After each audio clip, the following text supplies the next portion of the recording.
શું ગર્ભાવસ્થા દરમિયાન માતા જે દવા લે છે તે ખરેખર ગર્ભમાં રહેલા બાળક સુધી પહોંચે છે? શું હવે એક નાનકડી ચીપ નક્કી કરશે કે કઈ દવા બાળક માટે સુરક્ષિત છે અને કઈ જોખમી? અને આખરે શું છે પ્લેસેન્ટા ઓન અ ચીપ, જેને ગર્ભાવસ્થાના સંશોધનમાં સૌથી મોટી સફળતા માનવામાં આવી રહી છે? ચાલો જાણીએ આ ચીપ ગર્ભાવસ્થાના રહસ્યો કેવી રીતે ઉકેલશે. નમસ્કાર, ધ લોકસત્તા શોમાં આપનું સ્વાગત છે. ગર્ભાવસ્થા દરેક માતા માટે જીવનનો સૌથી ખાસ સમય, પરંતુ આ સમય સાથે એક મોટો સવાલ પણ જોડાયેલો હોય છે. કલ્પના કરો, એક સગર્ભા મહિલા બીમાર પડે છે. ડોક્ટર તેને દવા આપે છે. દવા ખાધા પછી માતાની તબિયત તો સુધરે છે, પરંતુ એ જ સમયે એક સવાલ ઊભો થાય છે.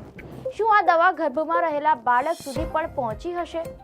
જો પહોંચી હશે તો તેની શું અસર થઈ હશે? આ એવો સવાલ છે જેનો સંપૂર્ણ જવાબ વર્ષોથી વૈજ્ઞાનિકો પાસે પણ ન હતો, કારણ કે માતા અને બાળક વચ્ચે એક એવી કુદરતી દિવાલ હોય છે જેને પ્લેસેન્ટા કહેવામાં આવે છે. આ દિવાલ બાળકને પોષણ પણ આપે છે અને અનેક જોખમી તત્વોથી તેનું રક્ષણ પણ કરે છે. પરંતુ સૌથી મોટો પ્રશ્ન એ હતો કે આ દિવાલ ખરેખર શું પસાર થવા દે છે અને શું અટકાવે છે? આ પ્રશ્નનો જવાબ શોધવા માટે જીવંત ગર્ભાવસ્થામાં પ્લેસેન્ટા પર સીધો અભ્યાસ કરવો લગભગ અશક્ય હતો. પરંતુ હવે ભારતના વૈજ્ઞાનિકોએ એક એવી ટેકનોલોજી બનાવી છે જે આ અશક્ય લાગતું કામ શક્ય બનાવી શકે છે. તેનું નામ છે placenta on a chip. Media અહેવાલ મુજબ આ ટેકનોલોજી ICMRના national institute for research on women's health અને IIT બોમ્બેના વૈજ્ઞાનિકોએ સંયુક્ત રીતે વિકસાવી છે. સંશોધકોનું માનવું છે કે આ પ્લેસેન્ટા ઓન અ ચીપ ભવિષ્યમાં ગર્ભાવસ્થા દરમિયાન દવાઓ અને પ્લેસેન્ટાના કાર્યને વધુ ચોકસાઈથી સમજવામાં મહત્વની ભૂમિકા ભજવી શકે છે. નામ સાંભળીને તમને પણ સવાલ થયો હશે, આખરે એક નાનકડી ચીપ પ્લેસેન્ટા જેવું જટિલ કામ કેવી રીતે કરી શકે? એ સમજીએ, પરંતુ તે પહેલા એ જાણવું જરૂરી છે કે આખરે પ્લેસેન્ટા છે શું. પ્લેસેન્ટા એટલે માતા અને ગર્ભમાં રહેલા બાળક વચ્ચેનો જીવંત પુલ. બાળકને જરૂરી ઓક્સિજન, પોષક તત્વો અને હોર્મોન્સ પહોંચાડવાનું કામ પ્લેસેન્ટા કરે છે. સાથે જ બાળકના શરીરમાં બનતા કચરારૂપ પદાર્થોને માતાના શરીરમાં પાછા મોકલે છે.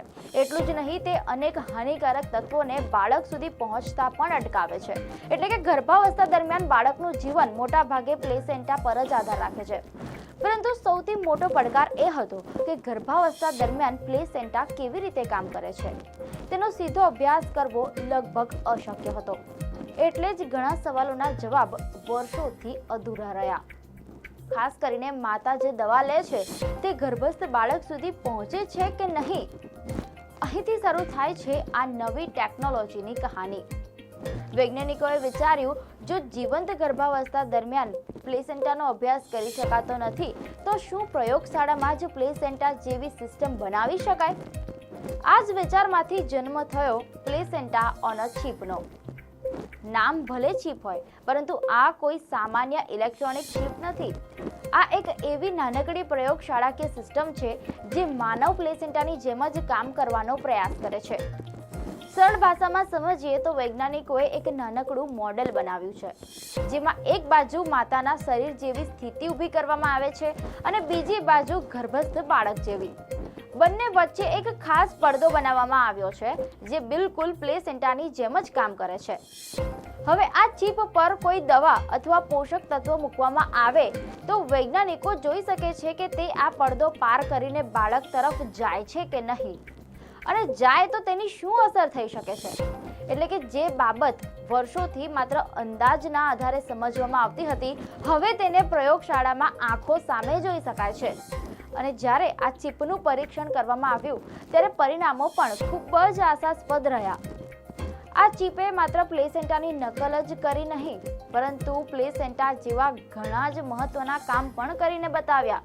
જેમ કે ગર્ભસ્થ બાળક સુધી ગ્લુકોઝ જેવા જરૂરી પોષક તત્વો પહોંચાડવા, ગર્ભાવસ્થા માટે જરૂરી હોર્મોન્સનું ઉત્પાદન કરવું અને બાળકના શરીરમાં બનતા કચરારૂપ પદાર્થોને પાછા માતાના શરીર તરફ મોકલી આપવાની પ્રક્રિયા પણ સફળતાપૂર્વક દર્શાવી. પરંતુ સૌથી રસપ્રદ વાત તો એ હતી કે આ ચીપે દરેક વસ્તુને પસાર થવા દીધી નહીં. પ્લેસેન્ટાની જેમ જ તેણે કેટલાક મોટા અને હાનિકારક તત્વોને અટકાવ્યા અને માત્ર જરૂરી પદાર્થોને જ આગળ જવા દીધા. એટલે કે તેણે એક સિક્યોરિટી ગેટની જેમ કામ કર્યું. હવે તમે વિચારતા હશો, આ બધાથી સામાન્ય લોકોને શું ફાયદો થવાનો? હકીકતમાં સૌથી મોટો ફાયદો સગર્ભા મહિલાઓને થઈ શકે છે. આજ સુધી ડોક્ટરો પાસે ઘણી એવી દવાઓ છે જેના વિશે સંપૂર્ણ ખાતરી નથી કે તે ગર્ભસ્થ બાળક માટે કેટલી સુરક્ષિત છે. કારણ કે નૈતિક કારણોસર સગર્ભા મહિલાઓ પર આવી દવાઓનું સીધું પરીક્ષણ કરી શકાતું નથી.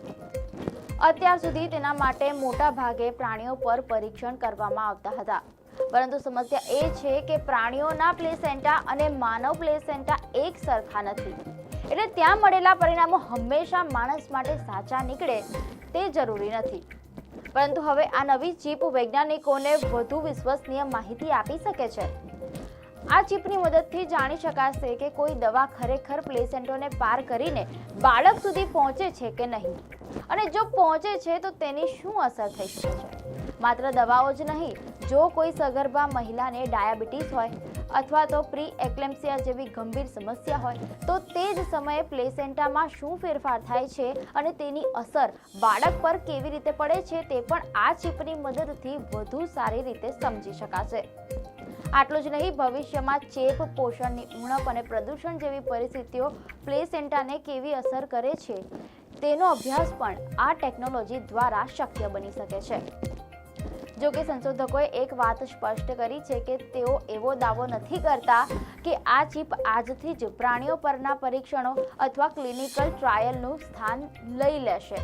પરંતુ હા, આ ટેકનોલોજી વૈજ્ઞાનિકોને પહેલા કરતાં વધુ ચોક્કસ અને માનવ શરીર સાથે જોડાયેલી માહિતી આપી શકે છે, જેના કારણે ભવિષ્યમાં વધુ સુરક્ષિત દવાઓ અને વધુ સારી સારવાર વિકસાવવામાં મોટી મદદ મળી શકે છે.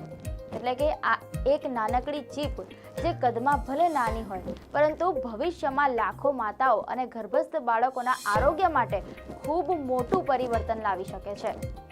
દર્શક મિત્રો, જો તમને આ માહિતી ઉપયોગી લાગી હોય તો વિડીયોને લાઈક કરો, શેર કરો અને આવી જ રસપ્રદ માહિતી માટે અમારી ચેનલને સબસ્ક્રાઇબ કરવાનું ભૂલતા નહીં.